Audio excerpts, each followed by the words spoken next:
एक महिला प्रेम प्रसंग के जरिए एक पुरुष को फंसा रही है और उसका धर्मांतरण करा रही है, जो आरोप है। क्या पूरी जानकारी है, क्या पूरी ये स्टोरी है? दुबई में बलरामपुर का युवक जाता है काम के लिए।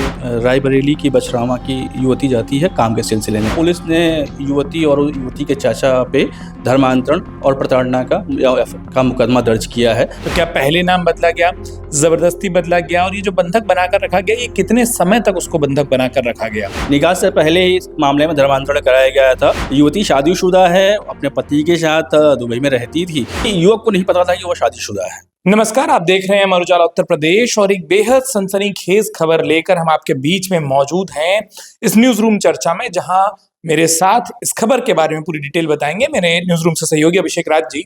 फ्रेम में आपको दिखाई दे रहे हैं, लेकिन जो हेडलाइन है वो अपने आप में चौंकाने वाली है।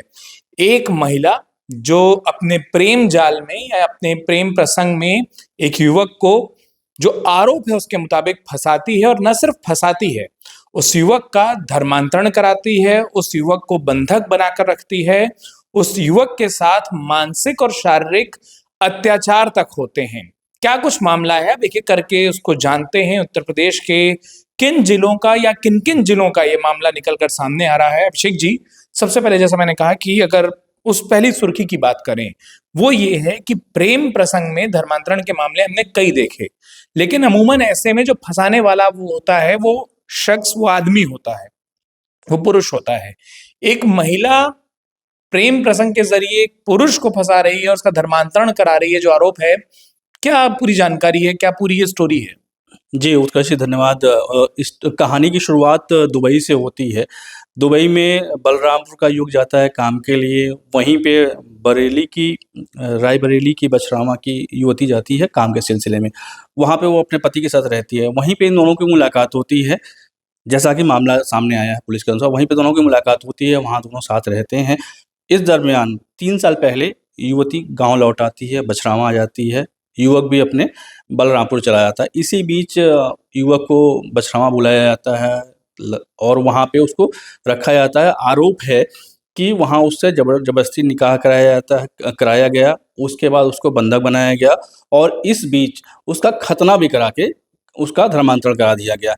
इस बीच वो अचानक एक दिन किसी तरह से खुद को अकेला पाके फिर भाग के पहुंचा है बलरामपुर में उसने शिकायत करी है और पुलिस ने युवती और युवती के चाचा पे धर्मांतरण और प्रताड़ना का मुकदमा दर्ज किया है।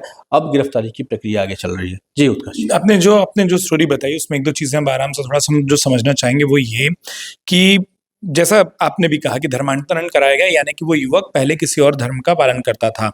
क्या ये जो धर्मांतरण का मामला है, इसमें कोई डिटेल आ पाई? क्योंकि अमूमन अगर वो निकाह हुआ है तो निकाह से पहले धर्म बदलने की बात होती है, या जो इस्लाम में होते हैं वही निकाह कर सकते हैं। तो क्या पहले नाम बदला गया, जबरदस्ती बदला गया, और ये जो बंधक बनाकर रखा गया, ये कितने समय तक उसको बंधक बनाकर रखा गया? जैसा जो आरोप पुलिस के सामने लगे हैं, जो तहरीर मिली है और जो कार्रवाई हुई, मुकदमा जो दर्ज किया गया है, उसमें ये है कि पूरा ये मामला 3 साल का है, जिसमें पहले तो युवक को, जैसा आपने बताया कि निकाह से पहले धर्मांतरण कराया गया, तो हाँ, सही बात है। निकाह से पहले इस मामले में धर्मांतरण कराया गया था। बाकायदा मौलवी को बुलाया गया, वहाँ पे वो कलमा पढ़ाया गया और जो भी प्रक्रिया होती है धर्मांतरण की, वो उसे अपनाई गई। उसका नाम तक बदला गया। नाम बदलने के बाद किसी तरह से यहाँ तक तो चलता है, लेकिन पूछना चाहता हूँ कि ये जो नाम बदलने तक की प्रक्रिया थी या निकाह से पहले धर्मांतरण की प्रक्रिया थी, ये जबरदस्ती थी या ये प्रेम में जाल के में फंसा कर थी? ये किस तरीके से हुआ, क्या उसकी डिटेल आप? यहाँ तक की जो कहानी जो पुलिस के इन्वेस्टिगेशन में निकल के आई, यहाँ पे तक तो सिर्फ प्रेम प्रसंग का और प्रेम जाल का मामला था कि युवती ने इसको अपने प्रभाव में लिया। और सबसे बड़ी बात उत्कर्ष ये बताना चाहूंगा कि शादी करने की बात कही कि शादी करने के लिए, निकाह करने के लिए शायद धर्मांतरण जरूरी हो, इस तरीके। जी इस धर्मांतरण कराने की बात करके फिर निकाह कराई। लेकिन सबसे इम्पोर्टेंट बात जो आपको बताना चाहूंगा कि युवती शादीशुदा है, अपने पति के साथ दुबई में रहती थी और वो लौटी घर पे। पति को भी कोई ऐतराज नहीं है, पति से तलाक भी नहीं हुआ है कि हाँ पति से तलाक हो गया और फिर वो दूसरी शादी कर रही हो। तो कहीं ना कहीं ये मामला षड्यंत्र से जुड़ रहा है, क्योंकि ऑलरेडी आप अगर देखें, इसके पहले जो रायबरेली का कलेक्शन निकल के आया था, अकेले रायबरेली, पूरे देश में रायबरेली ऐसा मामला था जहाँ पे 55,000 फर्जी जन्म प्रमाण पत्र बने थे। और वो प्रमाण पत्र वहाँ पे जो आपने बांग्लादेश के संदिग्ध थे, पाकिस्तान के संदिग्ध थे और भी क्षेत्रों से जो संदिग्ध थे, उनके ये जानकारी मिल पाई है क्योंकि हम जिन दो जिलों की बात कर रहे हैं, रायबरेली सबसे ज्यादा फर्जी प्रमाण पत्र के मामले, बलरामपुर जहां से हमने देखा था कि धर्मांतरण का एक बहुत बड़ा नेक्सस चलता है छांगुर के जरिए। अपने आप में संवेदनशील जिले हैं, लेकिन मैं एक चीज पूछना चाहता जब आपने कहा, और बिल्कुल निश्चित रूप से आपने कहा ना, सबसे बड़ा पॉइंट ये है कि वो जो युवती थी या वो जो महिला थी वो शादीशुदा थी। क्या युवक को जो इस पूरे मामले में प्रताड़ित है उसको पता था कि वो युवती शादीशुदा है और उसके बावजूद वो उससे शादी करने के लिए या उस प्रेम में आकर वो वापस रायबरेली पहुंच गया? नहीं, जो जो उसने पुलिस को बताया है और जो पुलिस बता रही है हमें कि युवक को नहीं पता था कि वो शादीशुदा है। ये इन्वेस्टिगेशन में बात सामने आई है कि वो युवती शादीशुदा थी और पति उसका दुबई में रहता था। जी, पति के साथ वो दुबई में काम करने के लिए गई थी। और जो जो आपने बताया कि जो दो सेंसिटिव जिलों के आपने नाम लिए, एक तो बलरामपुर और दूसरा रायबरेली, और तीसरा जो दुबई का कनेक्शन। इसके पहले आपको लेके चलता हूँ थोड़ा-सा, जो हम लोगों ने ब्रेकआउट किया था खबर को। देखा जाए तो छांगुर वाले मामले में, छांगुर वाले मामले में भी जो ट्रायंगल बना था, वो दुबई का बना था, अब नेपाल का बना था, बलरामपुर का बना था। और ये मामला भी बलरामपुर अनायास ही नहीं जोड़ सकते। बलरामपुर का जुड़ना और नेपाल, बलरामपुर, दुबई और रायबरेली कहीं न कहीं मामले को संवेदनशील और संदिग्ध दोनों बना रहा है। आगे क्या देखते हैं? मतलब ये अपने आप में एक अनूठा मामला है। जैसा मैंने आपसे सबसे शुरू में भी कहा कि अब तक हमने जितने भी धर्मांतरण के मामले देखे उसमें हमने देखा कि पुरुषों के जरिए धर्मांतरण हो रहे थे प्रेम प्रसंग या शादी के झांसे में।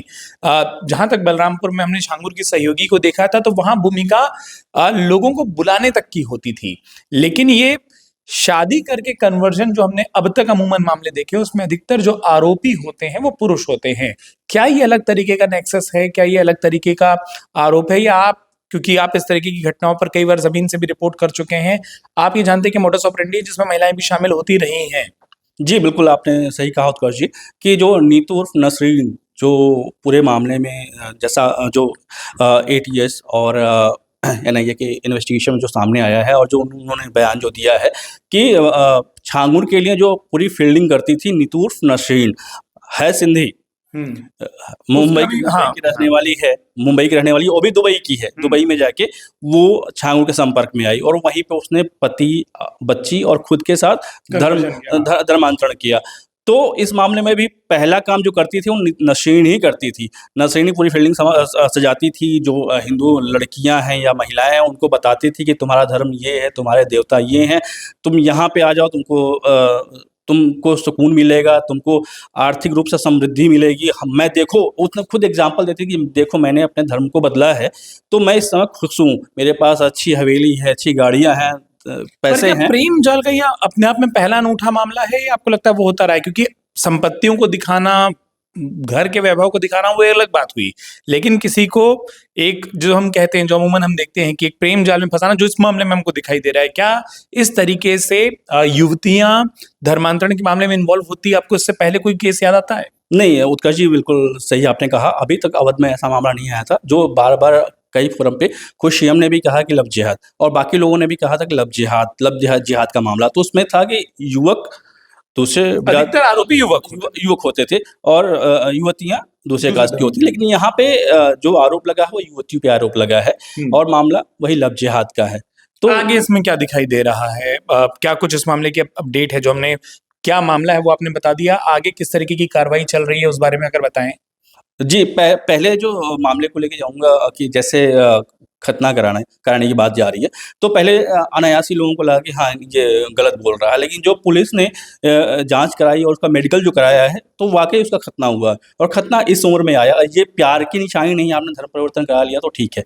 धर्म परिवर्तन, खतना कराना मतलब एक तरह से परमानेंट मुहर स्टैम्प कर देना कि हाँ, आप हिंदू नहीं, मोहम्मदन हो और आप हमारे धर्म में शामिल हो गए हो। तो ये मामला अभी आगे बढ़ेगा और इस मामले में बलरामपुर पुलिस ने गोंडा पुलिस से मदद मांगी और गोंडा और रायबरेली पुलिस से भी मदद मांगी गई है। तो मामला बढ़ेगा, जांच किस एंगल पे कहाँ पे जाती है।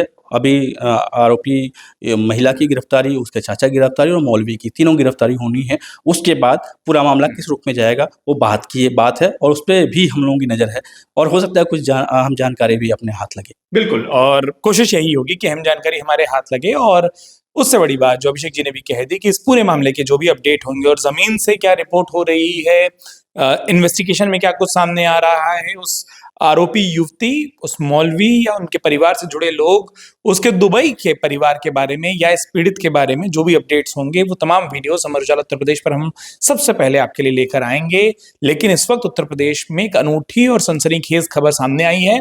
उस खबर के बारे में आपकी क्या राय है हमें कमेंट बॉक्स में लिखकर जरूर बताएं। और साथ में आप तमाम दर्शकों का अमर उजाला उत्तर प्रदेश को अपना वक्त देने के लिए बहुत बहुत शुक्रिया। धन्यवाद अभिषेक जी कि आप भी इस खबर से जुड़े।